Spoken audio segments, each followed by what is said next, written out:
As a school, we are continuing to engage with the issues raised by the Black Lives Matter campaign.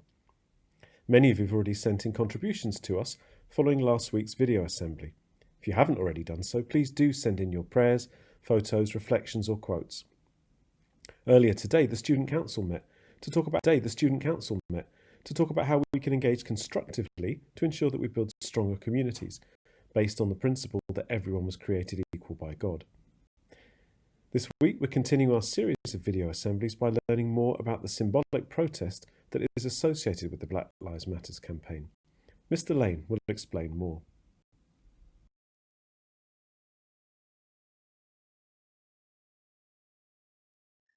Hello everyone, this is Mr. Lane, and I wanted to talk to you about somebody who I admire.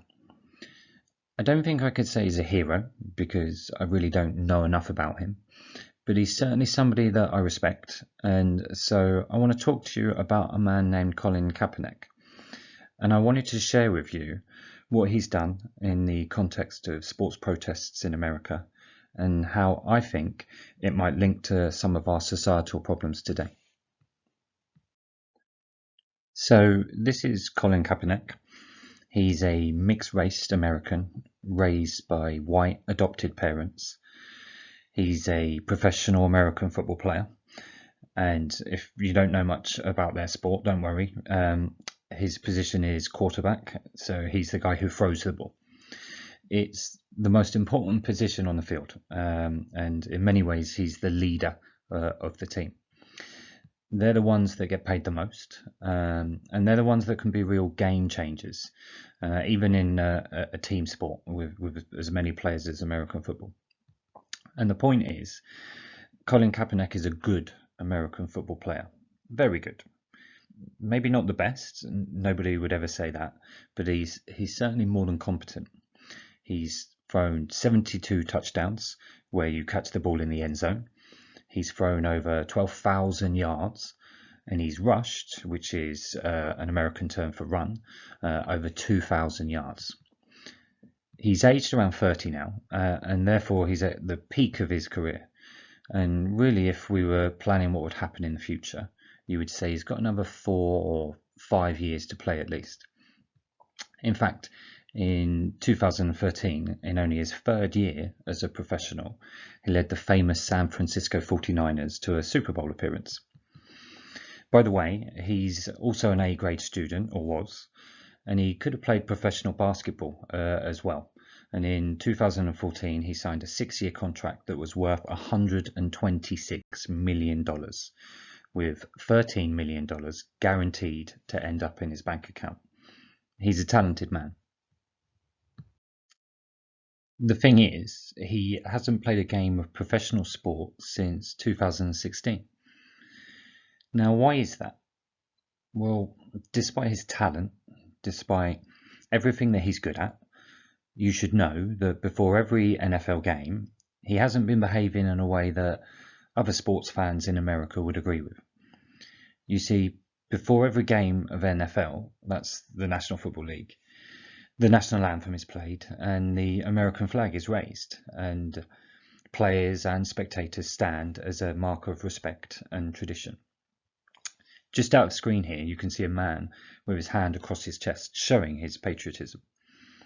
In 2016, Colin Kaepernick decided that he was going to sit down rather than stand.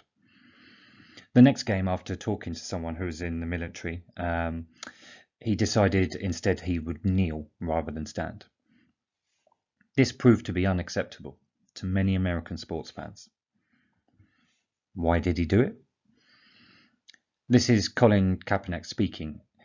He said this: "I'm not going to stand up to show pride in a flag for a country that oppresses black people and people of colour.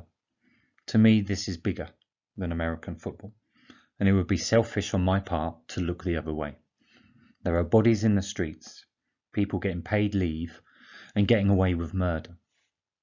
Adding that he would continue to protest by simply taking a knee until the American flag represents what it's supposed to represent: the idea of freedom, the idea of liberty. Colin Kaepernick has paid the price for this, because in response to him taking the knee, and in response to him saying, I'm doing that because America doesn't represent what it is supposed to represent, he's actually lost his job. People don't employ him anymore, hence he hasn't played in over 4 years. It's gone beyond that. It's got personal, because that contract no longer exists. But people have been seen doing things like burning his jersey. They're no longer fans. In fact, a computer game called Madden, in the 2019 edition, he just simply didn't appear. He'd been erased completely, like he no longer existed. He's even received death threats, and as you can see, he's received public and presidential criticism. People questioning his patriotism for pointing out a defect in his society. On the other hand, some people have celebrated Colin Kaepernick for the stand that he's taken. And you can see here in the bottom left the burning of Nike trainers. That's in response to the fact that Nike made him one of their main advertisers recently. And some people were so disgruntled or disgusted that they burned their own shoes. But you can see here he's been celebrated by other magazines and awards as well. That's Time magazine and GQ in the bottom right. But here's the thing, he has a point. And I don't know if you recognise this person, but he's been in the news recently. Not so much over here, but certainly in America. This man's name is Ahmaud Arbery. Now, he was jogging in his local neighbourhood back in February, and he was confronted by two men who were white, and they shot him. And that was about 3 or 4 months ago now. But it wasn't until May that the two people who shot him were arrested. And they were only arrested after a video was leaked showing that he did not attack him as they claimed, but he was simply out for a jog. I think this is the kind of thing that Colin Kaepernick is talking about. The idea that there's inequality, the idea that the American dream isn't true for everybody. And by taking a knee, he was saying, well, I don't think he was saying I disrespect the country, but I think he was saying we've got some problems, and these are problems that we need to deal with. That leaves me with some thoughts about this. Is pointing out your country's problems or mistakes a sign that you don't love your country? I think some people might think that. Maybe it's something that you've always assumed. How about this? It's really easy to criticize other cultures and nationalities. Maybe America is a really easy target for things like this, as it's such a divided country at the moment. But what about here in Britain? What do you think we could do to improve as a country? What inequality is there here? How about this? How do you point out weaknesses in a society and do it lawfully? Because what I most respect about Colin Kaepernick is that although he's angry, he's dignified. He takes a knee. He doesn't resort to violence. Maybe question 4 helps you answer question 3. How do I as an individual contribute to inequality? Sometimes it's really easy to point out others' mistakes. Maybe there's mistakes that I'm making. Maybe there's assumptions that I'm making. Maybe there's thoughts that I think that on reflection I shouldn't.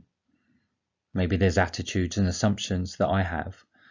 Maybe there's actions that I do that contribute to things like this. I said maybe number 4 should come before number 3 because maybe that's what stops you being arrogant. Would I be prepared to sacrifice respect, fame if I had it, money if I had it, for a worthy cause? This is a man who had $126 million in his bank account in theory. All he had to do was toe the line and stand up. By not doing this, it meant that there was a consequence, which meant that lots of people disrespected him. Some people genuinely hated him. And as a result, he lost fame and much money. He lost a career. Would I be prepared to do those things for a worthy cause? Those are big questions. But perhaps in this time where we've been in a situation where our country as well is going through something like that, it's difficult. Maybe it's good to think about those things. We can't change everything. Change doesn't happen overnight. But it's good to ask the questions. It's good to ask, how do I contribute to these things? What things do exist in my country? And would I be prepared to take a stand in a lawful way, even if it costs me? 4 years on, Colin Kaepernick's brave gesture has now become known around the world as a symbol of peaceful protest, and finally this month, the American football authorities recognise that this is a legitimate form of protest and have allowed their players to take a knee before NFL games if they choose to do so.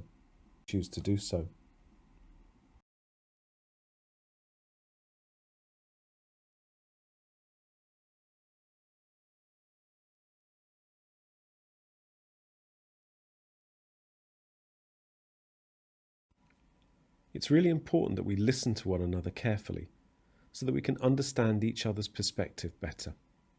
So please do contribute in the ways that we've suggested and make your voice heard.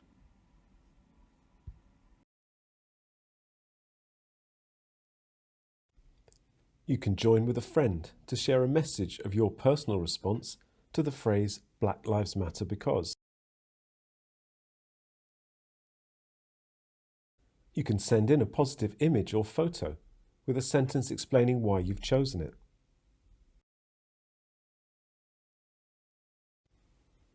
You can send in a quotation that inspires you.